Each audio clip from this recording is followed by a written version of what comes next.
Ribhu Gita says the continued repetition of I am Self-Brahman constitutes the sole mantra-japa leading to liberation. So he asks, I used to do it in the past,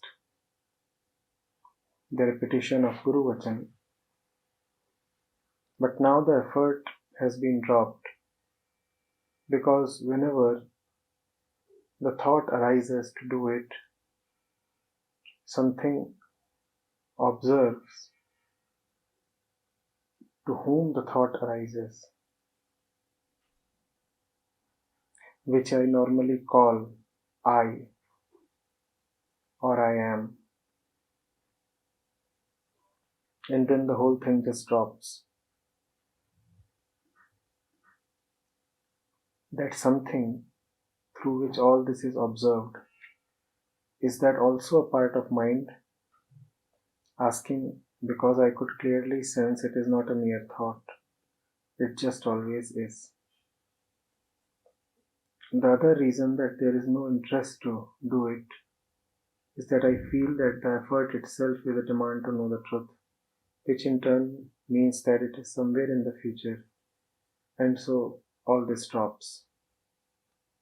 Mind keeps telling me that you are not doing your sadhana or respecting your guru, and something just laughs at mind. This is so affirmative in itself, and still there is a need for approval.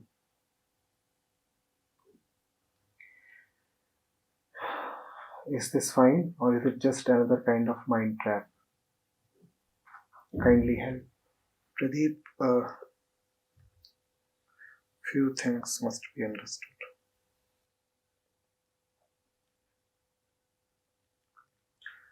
First of all,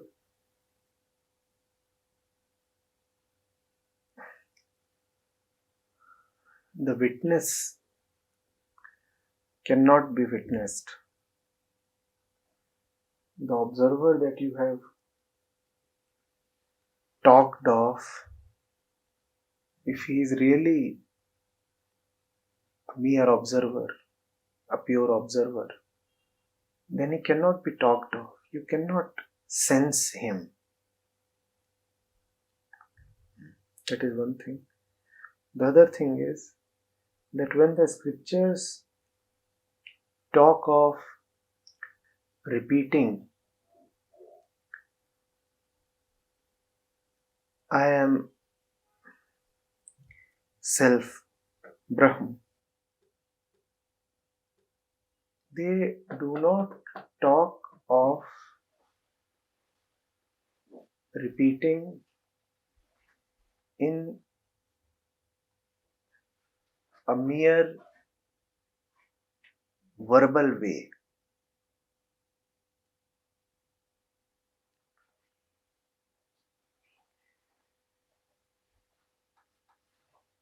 The repetition has to be breath-like.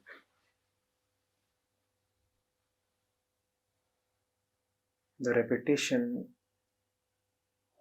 must encompass your whole day, your entire life. That is the meaning of repetition. What does it mean to repeat, I am the Self-Brahman? It means to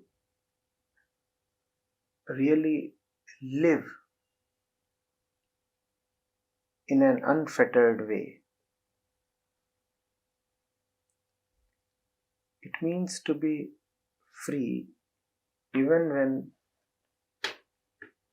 surrounded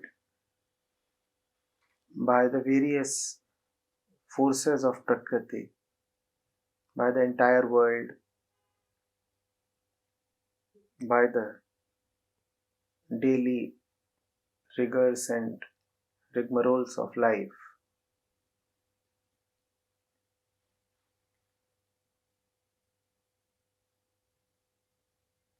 Then you are living as Brahm. That is the only repetition. when moment by moment, in an uninterrupted way,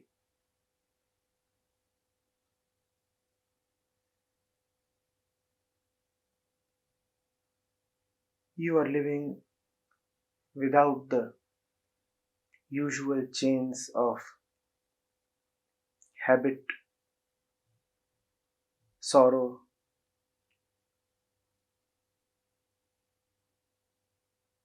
unfounded certainty,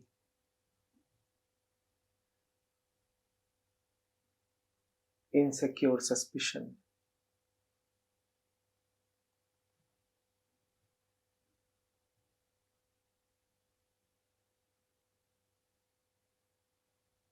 If you just make a pattern out of any repetition, whether verbal or mental,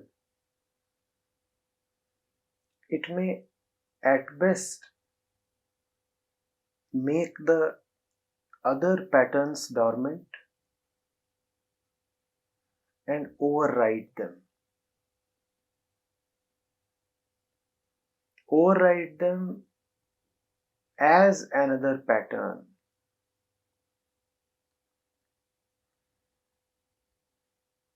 Even the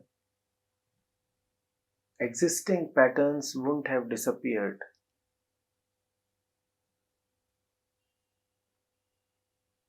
They would have been just tricked into sleeping, and you would have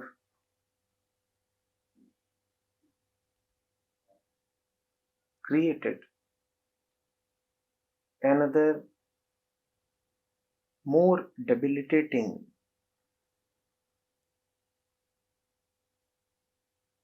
and pious looking pattern for yourself. You are saying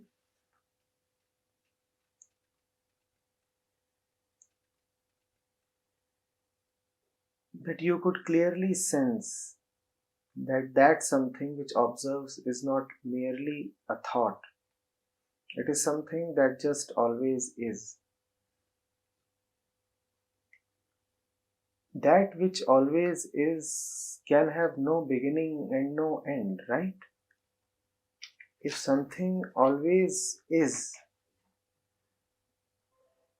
it couldn't have begun, it couldn't have ended, which means it can have no boundaries.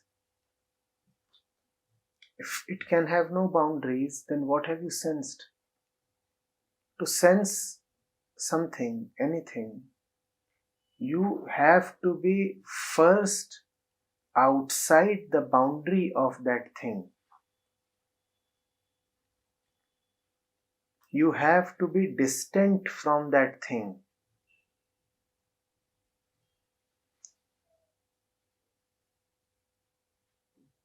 The thing has to be finite and limited. If it is not finite, not limited, then you won't be able to perceive it. Because all your perception is dualistic and applies only to limited objects.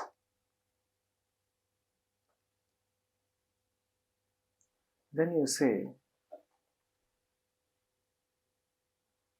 that there is no interest in doing it. Whatever is done by you or done out of personal interest will always anyway fall off at some point. So there is no wonder that you tried something for a while and now you do not feel interested in it. Living as Brahm is not a matter of personal interests. It is also not a matter of personal disinterest. Interests keep coming and going.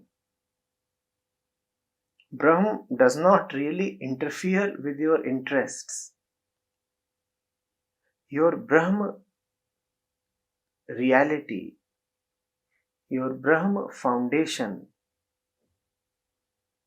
is the sky in which various interests can keep coming and going.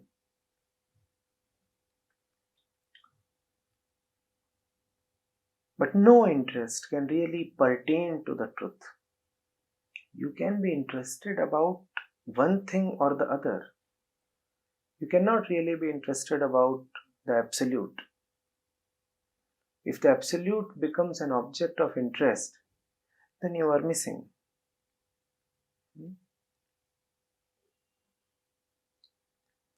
Then you say that your mind keeps telling you that you are not doing your sadhana or respecting your guru. Guru is respected only in clarity. Guru is another name for clarity. Unless you are clear about what the Guru is saying, there is no question of any kind of respect. Blind obedience is not respect. Obedience without understanding is not respect. You must ask very persistently, do I really understand? Or am I turning the words of the Guru into something personal? Have I colored the words of the Guru with my own beliefs, interests, affiliations?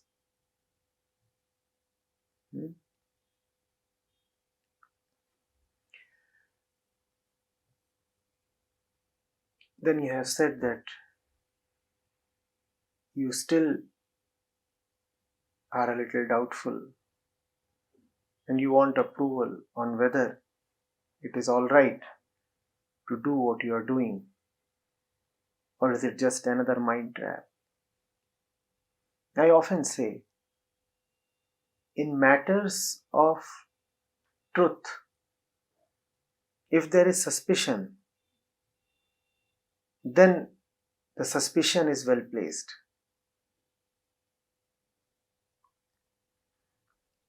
If you are suspicious whether or not you are in the truth, then you are suspecting rightly. You are not in the truth.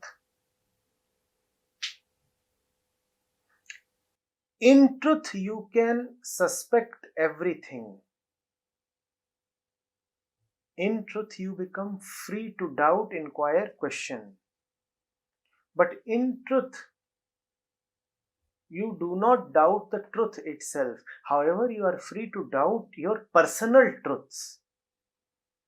You are free to doubt all your images of truths. In fact, nothing powers inquiry better than the truth itself. Right doubt is powered by truth. And right doubt powered by truth demolishes all the false truths, all the personal truths, all the mixed truths, all the conceptual truths. So if you're asking me, must you doubt the truth? I will say, if the truth is something or anything for you, please do doubt it. But if you are doubting and doubting fully and freely, you must know that it is only the grace of truth. Why else would one doubt? One doubts because one wants to fully be in the truth. So it is nothing but the truth that is energizing the doubt.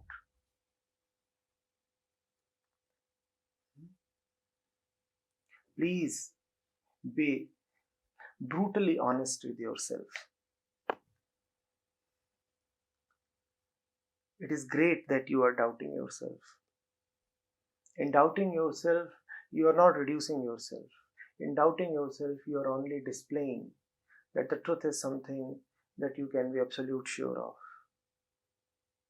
That the truth is not something that will go away if your concept of the truth is shown to be false.